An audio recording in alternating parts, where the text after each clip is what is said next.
So hi! Welcome and welcome back to my YouTube channel, and for today's tutorial, ituturo ko sa inyo kung paano nga ba mag-download ng Meralco app.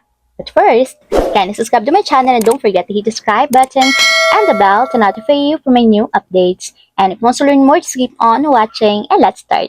So ayun guys, for today's video mula sa ating mobile device, pumunta lang tayo sa Google Play Store.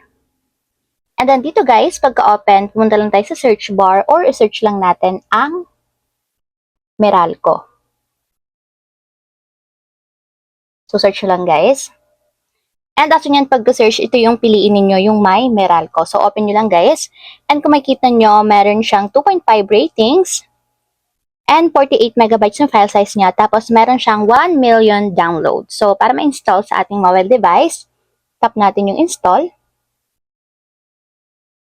And wait natin guys hanggang sa matapos ma-download. So, ayan guys, after ma-download, ganito yung lalabas. So, tap lang natin yung open para directly mapunta tayo sa pinakang application. And dito guys, pwede na tayong mag-create or mag-sign up ng account natin sa Meralco. So, ang kailangan nyo lang guys, para makapag-sign up kayo or makapag-register kayo ng account dito sa My Meralco is yung pangalan kung kanino naka-name yung inyong Meralco bill. And then yung customer account number na makikita din sa pinakang bill ng ating Meralco. So, ang gagawin nyo lang dito guys is itatap nyo lang yung create account.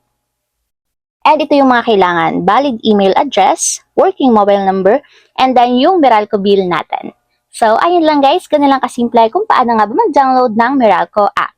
If you have a question, can you comment down below and don't forget to hit the subscribe button and the bell to notify you for my new updates. And thank you for watching! Living life, every day, late at night, not okay.